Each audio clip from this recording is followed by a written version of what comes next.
আসসালামু আলাইকুম। এখন শুনবেন সংবাদ শিরোনাম। গ্রাহক সেবায় ঈদের ছুটিতে সার্বক্ষণিক সচল থাকবে ব্যাংকের এটিএম বুথ।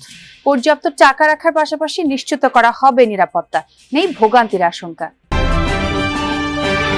ইরানের রাজধানী তেহরান সহ অ্যান্টি স্যাটেলাইট ব্যবস্থা লক্ষ্য করে ইসরায়েলের হামলা, পাল্টা জবাব দিচ্ছে তেহরান।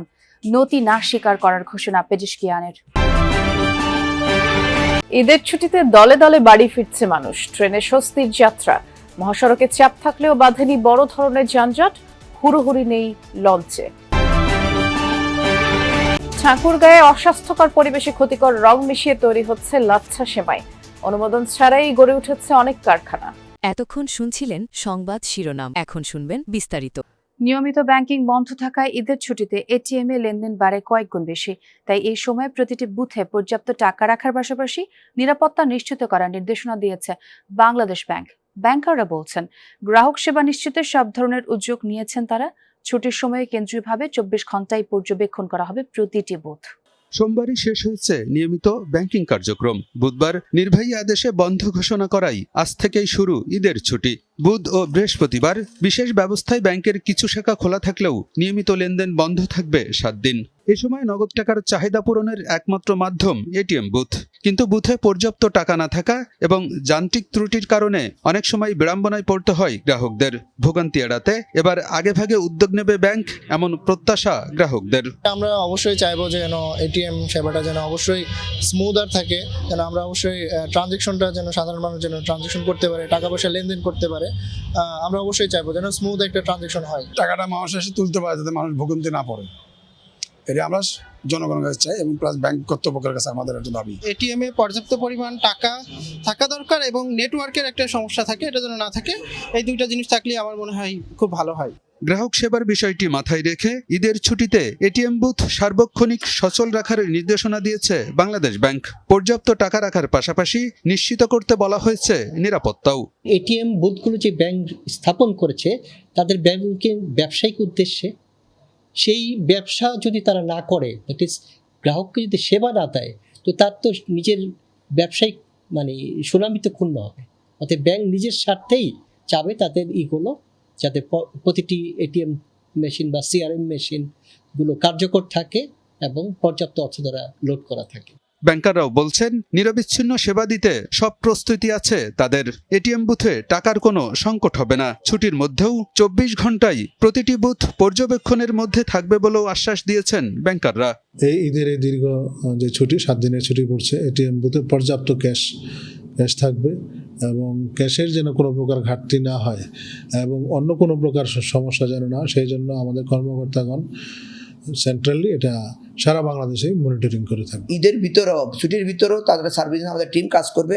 যে এটিএম বুথগুলা আমাদের খালি থাকবে যেখানে রিলোডিং হবে, আর সিআরএমগুলো যেখানে আবার রিলোডিং দুইটাই করতে হবে, যাতে মানুষের সাধারণ জনগণের বা আমাদেরকে বা কোনো অসুবিধা না হয় সেই ব্যাপারে আমরা আমাদের পুরোপুরি প্রস্তুতি আছে, আমরা সেই ব্যাপারে ব্যবস্থা নেব।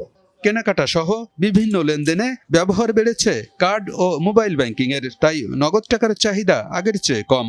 এছাড়া এক ব্যাংকের কার্ড দিয়ে অন্য ব্যাংকের এটিএম বুথ থেকে টাকা তোলার সুযোগ থাকায় ভোগান্তিতে পড়ার আশঙ্কা নেই বলেও জানান ব্যাংকাররা। ইরানে চলছে যুক্তরাষ্ট্র ইসরায়েল যৌথ হামলা। মঙ্গলবার ভোর রাত থেকে সিরিজ বোমা বিস্ফোরণের শিকার রাজধানী তেহরান।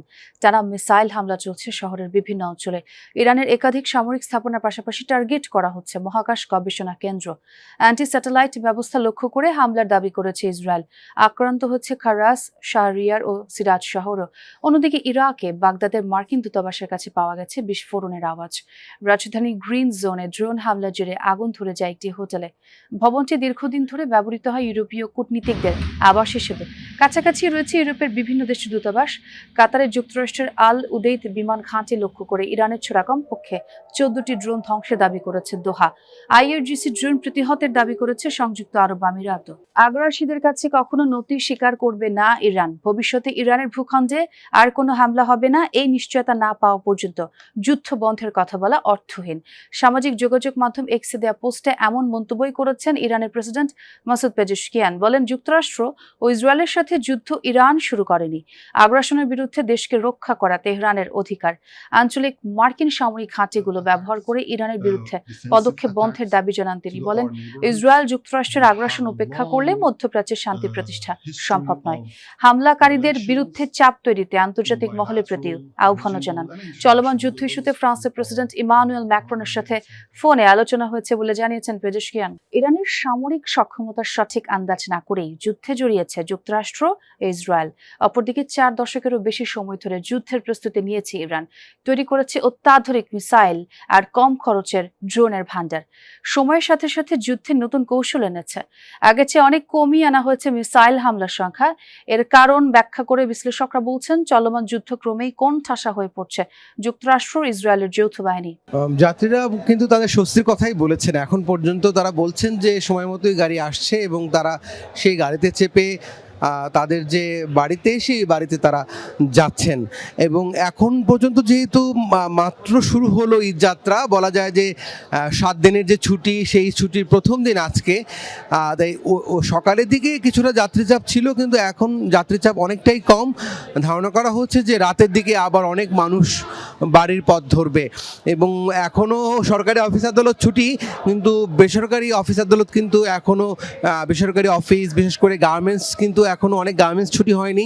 সেক্ষেত্রে মূলত ঈদের 2 দিন আগে যে ঢলটা, সেই ঢল নামবে তেমনটাই কিন্তু বলছেন যারা আছেন বাস চালক, সেই সাথে কাউন্টারে যারা আছেন তারা বলছেন যে সেই চাপটি শুরু হবে। এবং যারা আগে থেকেই টিকিট কেটেছেন তারা কিন্তু যেতে পারছেন। নতুন করে যারা টিকিট খুঁজছেন, টিকিট কি পেয়েছেন শুনছেন, আসলে এখন পর্যন্ত তেমন কোনো অভিযোগ কিন্তু পাওয়া যায়নি। এবং এই কাউন্টারগুলো কিন্তু অনেকটা আমরা দেখছি যে দুপুর সময়ে অনেকটা অলস সময়ই পার করছে বলা যায়। এবং দূরপাল্লার গাড়িগুলো কিন্তু অধিকাংশ গাড়ি কিন্তু নির্ধারিত সময়েই ছেড়েছে, সে কথাই কিন্তু জানিয়েছে যাত্রীরাও, জানিয়েছে চালকরাও কিন্তু জানিয়েছে। সেই সাথে এই টার্মিনাল পরিদর্শনে কিন্তু এসেছিলেন আইজিপি। তিনি যেমনটা বলেছেন যে সুশৃঙ্খল ঈদযাত্রা করার জন্য তার দপ্তর থেকে সর্বোচ্চ চেষ্টা করা হচ্ছে, সে কথাই কিন্তু বারবার জানিয়েছেন। ঠাকুরগাঁয়ে ঈদ সামনে রেখে নোংরা ও অস্বাস্থ্যকর পরিবেশে তৈরি হচ্ছে লাচ্ছা সেমাই। বিএসটিআইয়ের অনুমোদন ছাড়া ব্যাঙের ছাতার মতো গড়ে উঠেছে নিম্নমানের সেমাই কারখানা। ভোক্তারা বলছেন, নজরদারি না থাকায় রং আর কেমিক্যাল দিয়ে অসাধু চক্র তৈরি করছে এই নিম্নমানের খাবার। ভেজাল বন্ধে জড়িতদের বিরুদ্ধে অভিযান জোরদারের কথা বলছে জেলা প্রশাসন। ঈদকে সামনে রেখে ঠাকুরগাঁও সদর উপজেলার বিসিক শিল্পনগরী, জগন্নাথপুর, নারগুন, গয়া সহ জেলার বিভিন্ন স্থানে অস্থায়ীভাবে গড়ে উঠেছে অনুমোদনহীন শতাধিক সেমাই কারখানা। নিয়মনীতির তোয়াক্কা না করেই এসব কারখানায় অস্বাস্থ্যকর পরিবেশে তৈরি করা হচ্ছে বিভিন্ন প্রকার মুখরোচক সেমাই। ভোক্তাদের কাছে আকর্ষণীয় করে তুলতে নিম্নমানের ডালডা, বিভিন্ন রং আর ঘি দিয়ে